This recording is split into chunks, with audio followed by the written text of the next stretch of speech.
আসসালামু আলাইকুম। আশা করি আপনারা সবাই অনেক ভালো আছেন। জাভাস্ক্রিপ্টের এই পর্বে আমরা গুরুত্বপূর্ণ একটা বিষয় নিয়ে আলোচনা করব, সেটা হচ্ছে লোকাল স্টোরেজ। লোকাল স্টোরেজটা আসলে কী জিনিস সেটা একটু পরে আপনারা বুঝতে পারবেন। প্রথমে আমি আপনাদের সাথে একটু আলোচনা করব, কথাগুলো একটু মনোযোগ সহকারে শুনবেন, তাহলে আশা করি আপনারা বুঝতে পারবেন যে লোকাল স্টোরেজটা আমাদের কেন প্রয়োজন। সেটাই আমি প্রথমে দেখাবো, তারপরে লোকাল স্টোরেজটা আপনারা কীভাবে ব্যবহার করতে পারবেন সেই জিনিসগুলো নিয়ে আলোচনা করব। প্রথমেই আমি আমার কোড এডিটরটাকে ওপেন করলাম। এটা হচ্ছে আমাদের HTML ফাইলের সাথে জাভাস্ক্রিপ্ট ফাইলটাকে কানেকশন করা আছে এবং এটা আমাদের ব্রাউজারের মধ্যে ওপেন করা আছে HTML ফাইলটি লাইভ সার্ভারের মাধ্যমে। এখন আমরা যদি এখান থেকে ইন্সপেক্টে যাই, এখান থেকে এলিমেন্টের মধ্যে কিন্তু আমরা HTML কোডগুলো দেখতে পারি, কনসোলের মধ্যে আমরা জাভাস্ক্রিপ্টের বিভিন্ন আউটপুটগুলো আমরা দেখতে পারি বা কোডগুলো লিখতে পারি। এই জিনিসগুলো সম্পর্কে আশা করি সবাই জানেন। আজকে আমি আপনাদেরকে নতুন একটা ট্যাব দেখাচ্ছি। এই যে দেখুন অ্যাপ্লিকেশন, এখানে ক্লিক করলাম। ক্লিক করার পর দেখুন এই যে লোকাল স্টোরেজ, দেখুন এখানে লোকাল স্টোরেজ, এখানে ক্লিক করলে আমাদের এখানে যে ইউআরএলটা থাকবে এরকম একটা ইউআরএল আপনি এখানে দেখতে পারবেন, ডোমেন নেমগুলো দেখতে পারবেন। একটা ওয়েবসাইটে গেলে সেই ওয়েবসাইটের ডোমেন নেমগুলো এখানে দেখতে পারবেন প্রায় ওয়েবসাইটে। এখন দেখুন আমি এখানে যখন ক্লিক করলাম, ক্লিক করার পর আমাদের এখানে দেখাচ্ছে কি, এখানে হচ্ছে ভ্যালু, মানে এখানে বিভিন্ন ধরনের ইনফরমেশন আপনি রাখতে পারবেন। এখন পর্যন্ত আমরা কোনো ধরনের ইনফরমেশন রাখিনি, তার কারণে এখানে এই জিনিসগুলো ফাঁকা দেখাচ্ছে। আপনি যদি সিম্পলি একটা ইউটিউবে চলে আসেন এবং এখান থেকে যদি আপনি ইন্সপেক্টে গিয়ে এখান থেকে আপনি যদি অ্যাপ্লিকেশন ট্যাবে চলে আসেন এবং এখান থেকে দেখুন এই যে youtube.com দেখাচ্ছে, দেখুন এখানে ক্লিক করলেন। ক্লিক করলে দেখবেন ইউটিউব কিন্তু এখানে অনেকগুলো ইনফরমেশন এখানে রেখেছে লোকাল স্টোরেজের মধ্যে। এখন লোকাল স্টোরেজের মধ্যে ডেটাগুলো কেন রাখা হয় এই জিনিসগুলো আমি আপনাকে একটু সংক্ষেপে বলি, আপনি একটু কথাগুলো মনোযোগ সহকারে শোনেন।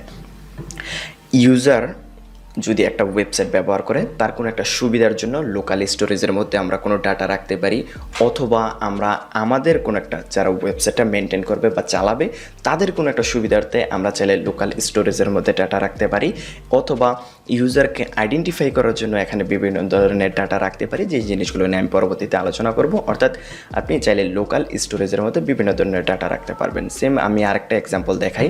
আপনি যদি টেলিউইন CSS এর ওয়েবসাইটে আসেন, দেখেন একটা জিনিস আপনি একটু খেয়াল করবেন। ওয়েবসাইটটাতে আসলাম, দেখুন এই ওয়েবসাইটটা কিন্তু হোয়াইট দেখাচ্ছে, দেখুন এটা হচ্ছে লাইট ভার্সন, দেখুন জিনিসটা হোয়াইট। এখান থেকে চাইলে আপনি ডার্ক মোডেও নিয়ে যেতে পারবেন, এটা কিন্তু লাইট মোডে আছে। আমি এটাকে কেটে দিলাম, দেখুন কেটে দিলাম, আবার আমি যাচ্ছি, কেন যাচ্ছি একটু পরে বুঝতে পারবেন।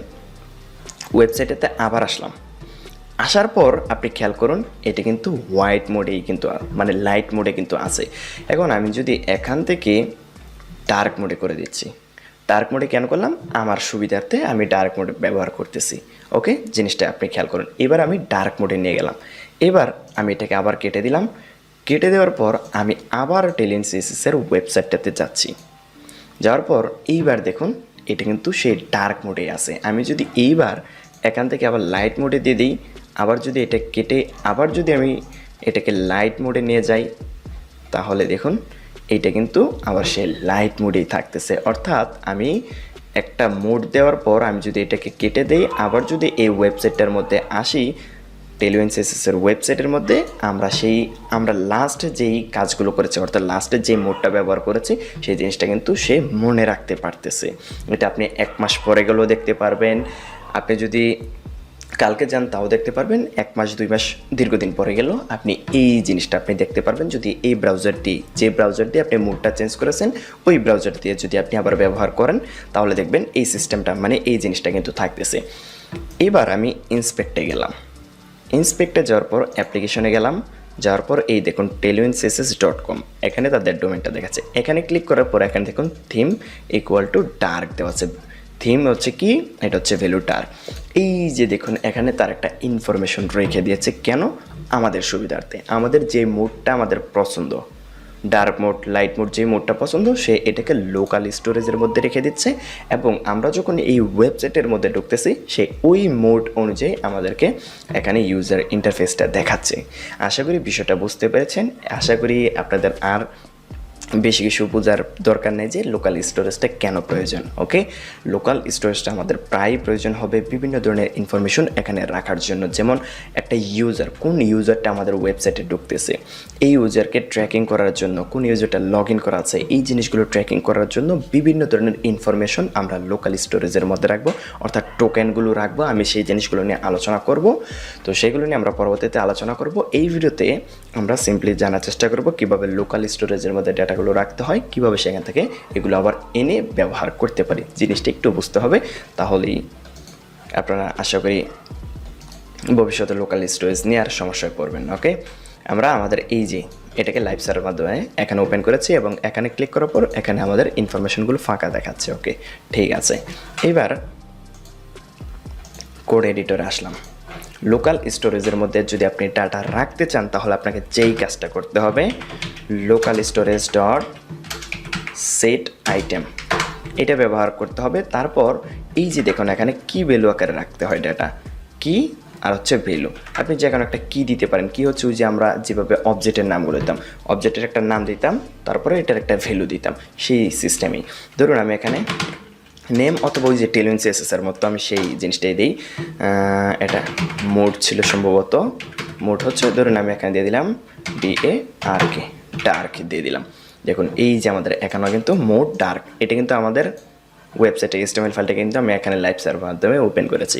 দেখুন এখানে কিন্তু মোডটা ডার্ক চলে আসছে। আশা করি বিষয়টা বুঝতে পেরেছেন যে লোকাল স্টোরেজের মধ্যে আমরা কীভাবে ডাটাগুলো রাখতে পারি।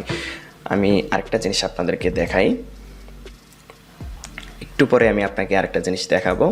এখানে যদি আপনি একাধিক ইনফরমেশনগুলো রাখেন, দেখবেন তারা কি সিস্টেমটা ব্যবহার করেছে। আমি ইউটিউবের এখানে যাচ্ছি, youtube.com এখানে চলে আসলাম। দেখুন এখানে কিন্তু অনেকগুলো ইনফরমেশন রেখেছে।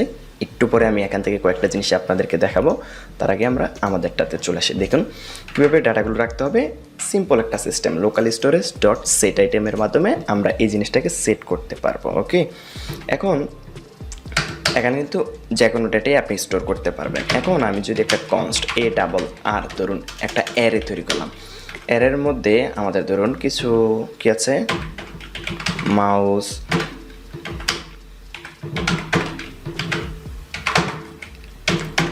ধরুন দুইটা একটা ইনফরমেশন থাকলো। এখন যদি আমরা local storage dot set item দিই, স্টোরেজ ডট সেট আইটেম আমরা এখানে দিচ্ছি ইনফো, এটাকে যদি আমরা ARR মানে আমাদের এই অ্যারেটাকে যদি আমরা এখানে রেখে দিই তাহলে কি হয় দেখুন। দেখুন এখানে ইনফো, এখানে এই জিনিসগুলো কিন্তু এখানে হয়ে গেছে। বিভিন্ন সময় আপনি প্রবলেমগুলো দেখতে পারবেন। যেমন আমি যদি এখন একটা কি করি, এখানে ধরুন কনস্ট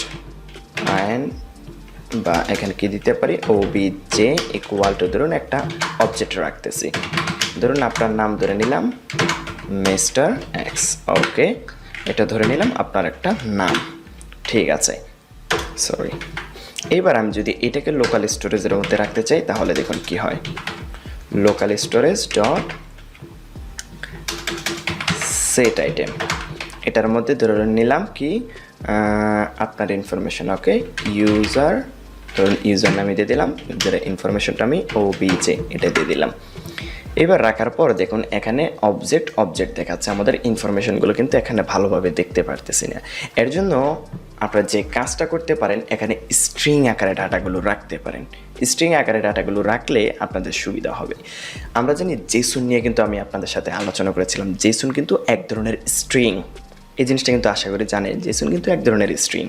এখন আপনারা যদি ইউটিউবের এখানে চলে আসেন তাহলে দেখবেন এই যে এখানে জেসনের মতো করে ডাটাগুলো রেখে দিয়েছে। দেখুন এই যে আমাদের জেসন যেরকম থাকে, আমি যদি এখানে ক্লিক করি তাহলে আমরা ইনফরমেশনগুলো এখানে দেখতে পারবো। দেখুন এই যে এখানে যেরকমভাবে জেসনগুলো দেওয়া আছে, একদম জেসনের মতো করে আমরা ডাটাগুলো রাখতে পারি। সেক্ষেত্রে স্ট্রিংয়ের মতো করেই এখানে দেখাবে। এবার আমি আগেরগুলো যদি ডিলিটও করে দিই, দেখবেন এগুলো কিন্তু আমাদের এখান থেকে কিন্তু চলে যাবে না, এগুলো কিন্তু থেকে যাবে। এগুলো আপনি চাইলে এখান থেকে ডিলিট করে দিতে পারবেন, অথবা ডিলিট করার আরও সিস্টেম আছে, সেগুলো আমি একটু পরে আপনাদেরকে দেখাবো। এখন আমরা যদি এটাকে ধরুন এখানে আর কয়েকটা প্রপার্টি দিয়ে দিলাম, mister x address equal to ধরুন আমি দিয়ে দিচ্ছি কি XYZ, এটা হচ্ছে আপনার অ্যাড্রেস, এই একটা জিনিস দিয়ে দিলাম। ওকে, এখন দেখুন এই যে আমাদের ইউজারের এখানে কিন্তু অবজেক্ট দেখাচ্ছে। আমরা এটা কি করব, স্ট্রিং আকারে রাখবো। এখন স্ট্রিং আকারে কিন্তু আমরা রাখতে চাইলে আমরা একটা কাজ করতে পারি। ওই যে আমি আপনাদেরকে json.stringify জিনিস একটা মেথড কিন্তু আমি আপনাদেরকে দেখিয়েছিলাম। json.stringify এর মাধ্যমে আমরা এটাকে জেসনে কনভার্ট করতে পারি। তারপরে json.parse এটার মাধ্যমে আমরা কি করতে পারি, কোনো একটা জেসন ডেটাকে আমরা সেই ডেটাতে মানে একটা জাভাস্ক্রিপ্ট অবজেক্ট হইতে পারে এরতে আমরা জাভাস্ক্রিপ্ট কোডের মধ্যে কনভার্ট করতে পারি। এই জিনিসগুলো নিয়ে কিন্তু আমি আলোচনা করেছি। দেখুন এইবার আমরা যদি সেই সিস্টেমটাকে, এর জন্য কিন্তু আমি আপনাদেরকে বলতেছিলাম যে ভিডিওগুলো একটু সিরিয়ালে দেখবেন, তাহলে আপনারা খুব সহজে জিনিসগুলো বুঝতে পারবেন। ওকে, দেখুন আমি যদি json.stringify এটার মধ্যে যদি আমি obj এটাকে রেখে দিই, তাহলে দেখুন এই যে দেখুন এখানে কিন্তু স্ট্রিং আকারে জিনিসগুলো থাকতেছে। আপনি এখানে খেয়াল করুন, এবার কিন্তু আর অবজেক্ট নাই। দেখুন আমাদের এই যে ইউটিউবের মধ্যে দেখুন এখানে যে ইনফরমেশনগুলো আছে, দেখুন যেভাবে দেওয়া আছে এই জিনিসগুলো কিন্তু এইভাবে কিন্তু সেম একটা পদ্ধতিতে আমাদের এখানেও ডেটাগুলো আছে। আশা করি বিষয়টা বুঝতে পেরেছেন। এইবার এই জিনিসগুলো আপনি চাইলে যখন খুশি তখন ব্যবহার করতে পারবেন। তো ধরলাম আমাদের এই যে ইউজারের ইনফরমেশনগুলো এখানে আছে, এখন এইগুলো আমরা কিভাবে এখান থেকে আবার বের করে নিতে পারি। আপনাকে দুইটা কাজ করতে হবে। ইউজারের কোনো একটা ইনফরমেশন হইতে পারে অথবা আমাদের কোনো একটা ইনফরমেশন, আমাদের ওয়েবসাইটের ইনফরমেশন এই যে আমাদের লোকাল স্টোরেজের মধ্যে রাখবো, প্রয়োজন সেখান থেকে আবার নিয়ে আমরা এটার উপর বিভিন্ন ধরনের অ্যাকশন করব। ওকে, তার মানে এখান থেকে ডেটাগুলো কিন্তু বেরও করতে হবে। সেটা কিভাবে করতে পারি, এই যে দেখুন local storage dot set item এখানে আমাদেরকে সেট করতে হয়। আর আমরা যদি একটা কাজ করি, ধরুন